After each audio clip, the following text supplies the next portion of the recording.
Sāksim ar iepazīšanos. Pirmkārt, es ļoti priecājos, ka jūs esat šeit tik daudz un ļoti tādā dažādā sastāvā. Gan tie, kas šeit ir pirmo reizi, gan arī tādi, kas jau regulāri piedalās dažādos webināros, klātienes semināros. Vienmēr sakot, kas jau ir kļuvuši par sociānikas un par cilvēku tipu faniem, tie noteikti varēs šodien māt ar galvu, apstiprinoši piebilst par tām lietām, ko jūs visu zinat. Man jau liekas, ka jūs īstenībā visi esat ļoti gudri un jau ļoti daudz ko apguvuši, bet acīm redzot, tā lieta patīk, ir noderīga, un tāpēc es priecājos jūs šeit satikt arī šodienas nodarbībā, kas vairāk ir veltīta tiem cilvēkiem, kas neko nezina par cilvēku tipiem, kas neko nezina par sociāniku, un mums tāda iepazīšanās, tikšanās reize ir. Nu, lūk, tad sākšu es pati ar sevi. Mans vārds ir Evija Jasuna. Es esmu sociānikas konsultantu pasniedzēja. Ar to es nodarbojos pēdējos dažus gadus. Vispār ar sociāniku esmu pazīstama jau 6 gadus, un jāsaka, ka tie ir labi gadi manā dzīvē, jo ļoti daudz, kas ir mainījies uz labo pusi, protams, jo ilgstoši esmu bijusi sevis meklējumos, savas lieliskās profesijas meklējumos, savu attiecību meklējumos. Noteikti arī jūs ļoti daudzi esat šādu ceļu gājuši, un es priecājos, ka jūs šodien esat šeit savā ziņā. Tas noteikti ir labs sākums kaut kam patīkamam un foršam. Pēc izglītības es esmu juriste, šajā profesijā esmu arī strādājusi daudzus gadus, gan valsts pārvaldē, gan privāti, nodarbojos ar darba tiesībām, bet tagad lielākoties manu ikdienu aizņem sociānika, gan konsultācijas, gan arī personāla atlase, apmācības, dažādos veidos, kā vien es ar to var būt noderīgi cilvēkiem. Tā, protams, nav bijis vienmēr. Jo līdz tam laimīgajam brīdim, kad es uzzināju par to, ka eksistē tāda lieta kā sociānika, es diezgan ilgstoši meklēju atbildes uz dažādiem jautājumiem. Sākot ar to, kas tad es esmu pati, kas man labi padodās, ko es varu, ko es nevaru, kā man pašai labi justies, kā izveidot labas, patīkamas, foršas, saskanīgas attiecības, kādus tik ceļus neesmu gājusi, ko tik es neesmu meklējusi. Jā, tā esmu es Sanita. Pašai neticam, vai ne? Bet es nekaunos, ka tāds periods manā dzīvē ir bijis, jo bez tā es nebūtu šeit šodien un nevarētu jums pastāstīt to, ko es zinu, un tas, kas reāli dzīvē palīdz, kas palīdz dzīvi uzlabot, sakārtot, dzīvot harmoniskāk, patīkamāk, ar jēgu lielāku, ar lielāku prieku. Nu, lūk, un par ko tad mēs šodien runāsim? Mēs runāsim par to, kādi tad mēs esam paši, kādi mēs esam cilvēki, mēs runāsim par citiem cilvēkiem, par to, kā veidojas attiecības mūsu starpā. Un šīs sastāvdaļas tad faktiski ir tas, kas arī veido mūsu laimīgo dzīvi, jo laimi mums nenodrošina ne liels naudas daudzums, ne kaut kāds ļoti augsts status pats par sevi, ja tas nav saskaņā ar tavu iekšējo būtību. Labas sajūtas mums dod tas, kādi mēs esam, kur mēs varam būt īsti, patiesi, kas mums rada patiesu prieku, tās lietas, kas mums labi padodās. Mums rada prieku, laimes sajūtu tas, ka mēs saprotam citus cilvēkus, kad mēs arī viņiem nebojājam dzīvi, ka mēs varam arī no viņiem sagaidīt pašu labāko, ko viņi mums var iedot. Un tās, protams, ir arī jaukas, patīkamas, mīļas, draudzīgas, sirsnīgas savstarpējās attiecības. Visas šīs komponentes, par kurām es stāstu, viņas ir visās mūsu dzīves jomās. Mēs bez tā nevaram nevienu dienu aiziet pat līdz veikalam, nesaprotot to un ar to nesaskaroties. Tikai pilnīgā izolācijā esot, mums nav attiecība ar citiem cilvēkiem, bet visādi citādi katra mūsu diena paiet saskaroties ar citiem cilvēkiem, un lielā mērā tas, kādās sajūtās mēs esam, ir ļoti, ļoti atkarīgs no tā, kā mēs saprotamies paši ar sevi un ar cilvēkiem mums apkārt. Kas tad mums traucē to baudīt jau šodien?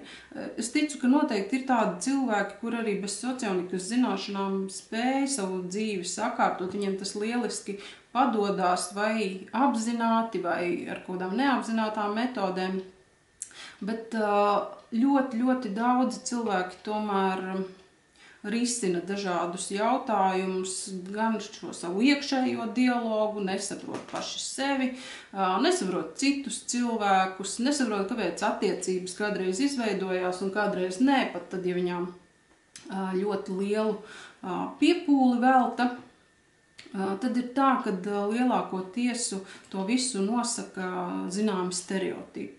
Un tas pirmais stereotips, ko mēs iedomājamies attiecībā uz cilvēkiem, ir tāds, ka mēs iedomājamies citus tādus pašus kā sevi. Mums liekas, ka citi cilvēki lietas saprot tāpat kā es, jūt tāpat kā es, viņam būtu jārēģē tāpat kā es, jārīkojas tāpat kā es, jāspēj izdarīt tieši to pašu, ko es. Ja nesanāk, tad es tevi drusku pastumšu, es tev palīdzēšu, tad tev noteikti tas viss izdosies. Bet realitāte jau parāda, ka nevienmēr tas tā diemžēl notiek. Un mēs kaut kur zināmā mērā viļamies tai savā iekšējā sajūtā, ka no otra nesagaidam attiecīgi tādu pašu rīcību, tādu pašu uzvedību.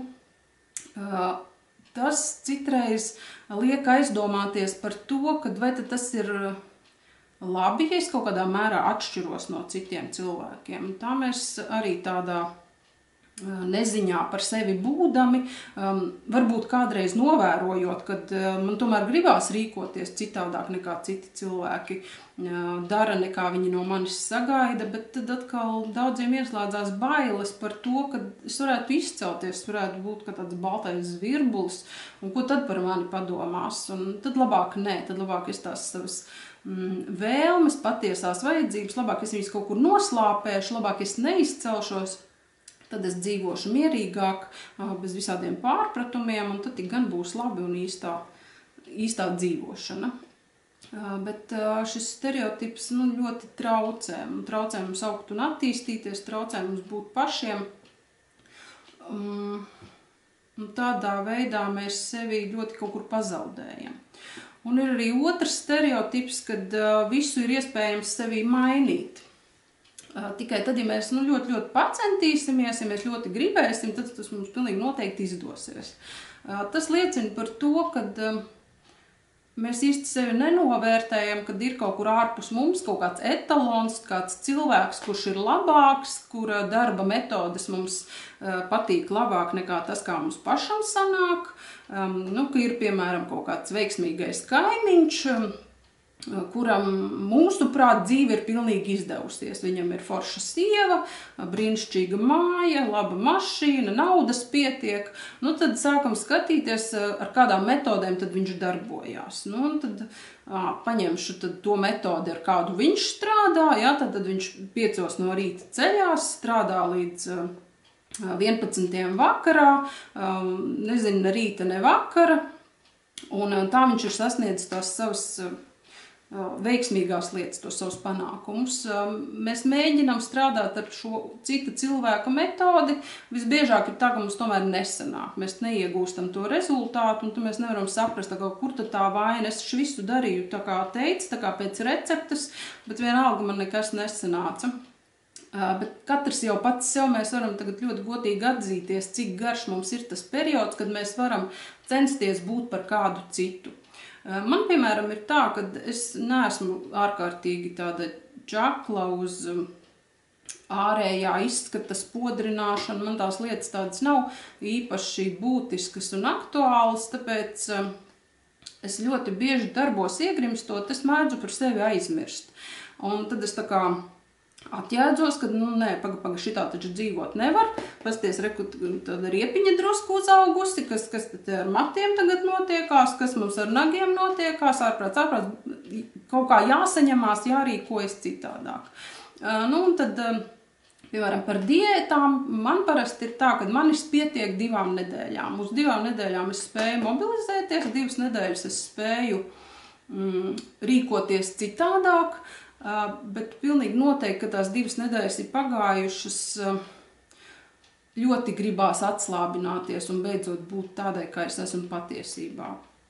Pietiek saņemties, pietiek sevi saņemt rokās, mēģināt tēlot kaut ko tādu, kas tu neesi patiesībā, un atkal es atgriežos tajās pašās vecajās sliedēs un esmu tāda kā bijusi. Ne jau slikta, ne jau sabiedrībai nepieņemama nebūt, bet cenšoties darīt pret savu dabu, mūsu resurss ļoti ātri beidzās. Ilgstoši mēs to nevaram, pilnīgi neviens.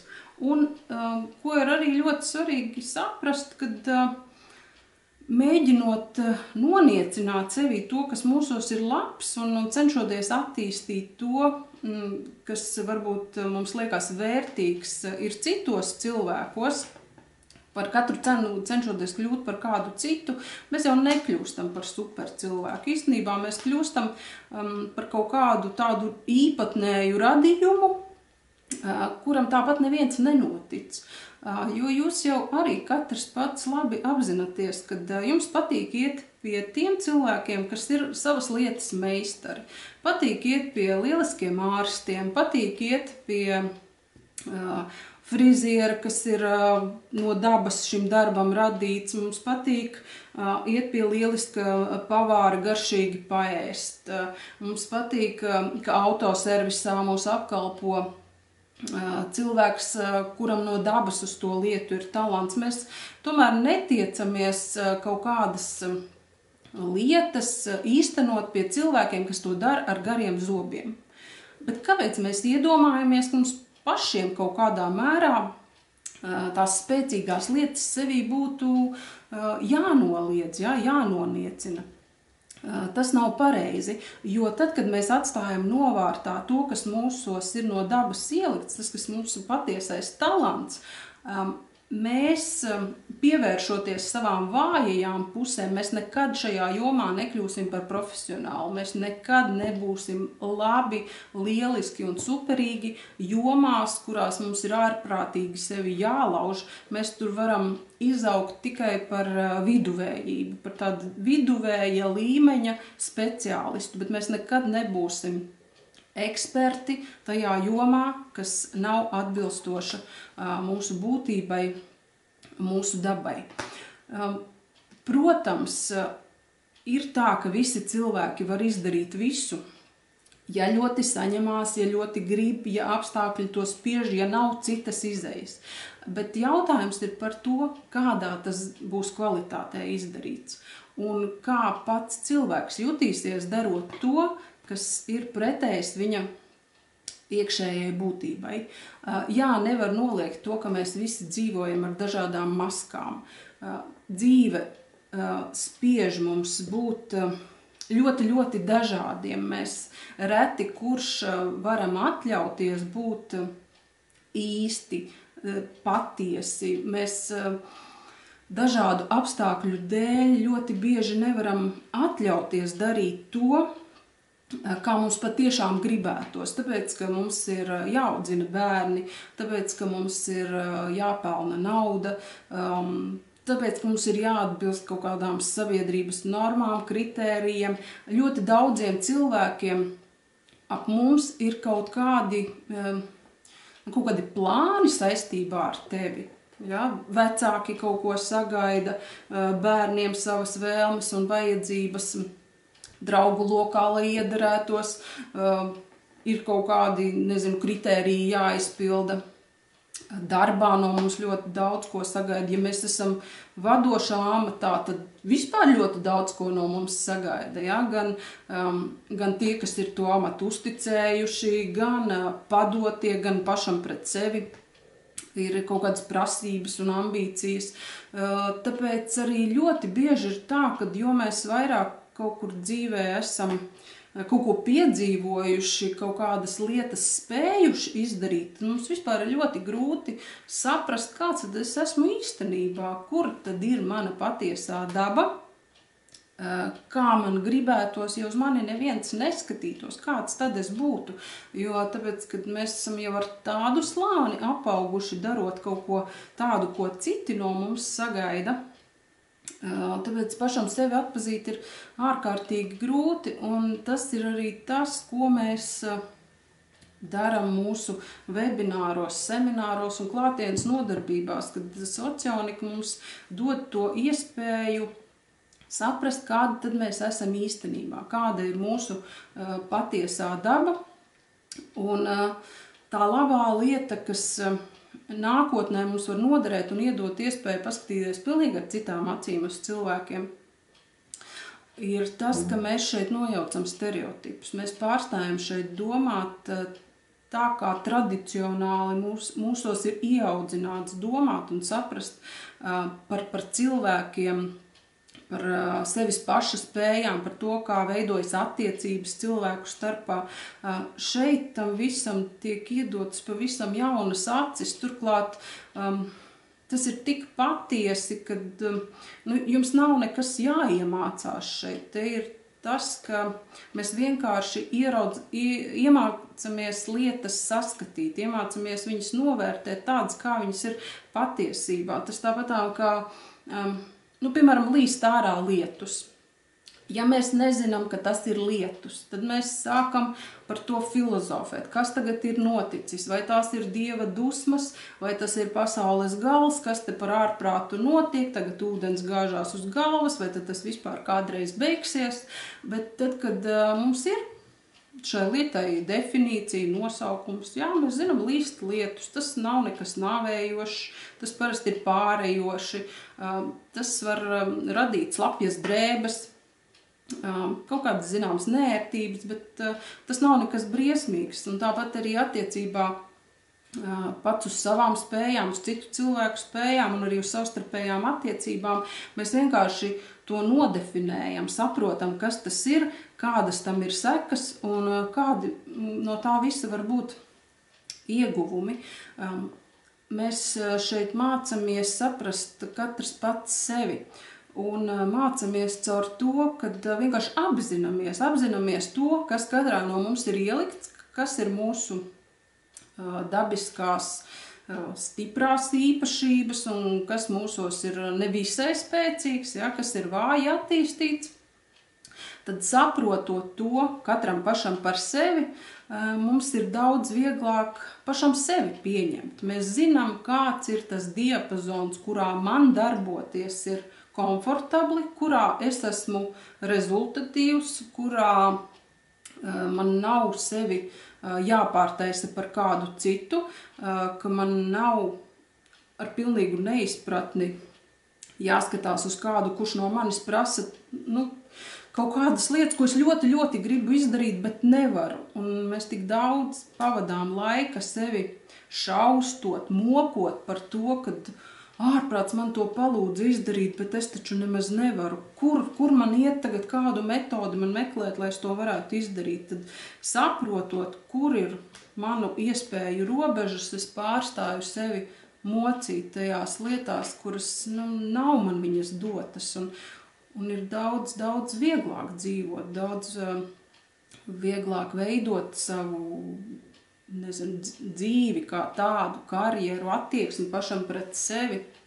Un tāpat arī attiecības ar citiem cilvēkiem. Ja? Ja mēs zinām sevi, ja mēs zinām citus cilvēkus, ja mēs apzināmies to, kad neviens nav pati pilnība, tad mums ir daudz vieglāk viņus pieņemt, mums ir daudz vieglāk saprast, kāpēc viņš rīkojās tieši tā un ne savādāk, kāpēc varbūt kādu reizi viņa rīcība mums ir sagādājusi vilšanos, un, protams, mums būs arī iespēja prognozēt attiecības mūsu starpā, jo socionika ir tā labā lieta, ko faktiski neviens cits nevar piedāvāt, neviena metode mums nepiedāvā tā kā paredzēt, kādas būs mūsu attiecības pēc gada, pēc 5, pēc 10, kā izveidosies mūsu sadarbība, vai mēs par spēsim saprasties savstarpēji.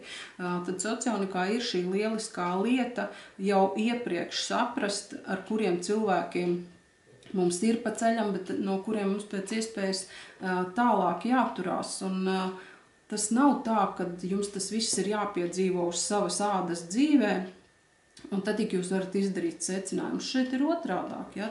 Tāpat kā uz meža ejot sēnēs. Mēs arī skaidri zinām, kuras sēnes ir ēdamas, kuras ir indīgas, kuras mēs drīkstam lasīt, kuras tikai vienreiz lietošanā paredzētas. Tāpat arī ar cilvēkiem. Labāk, ka mēs zinām iepriekš, mēs tā aiztaupam savu laiku, savus nervus, veselību, pašcieņu, pašvērtējumu. Vienmēr sakot, dzīvojam daudz apzinātāk. Nevis metoties uz dūlo, kaut kur taustoties, nu paskatīsies, kas te no tā visa sanāks. Tādā veidā veidojot attiecības.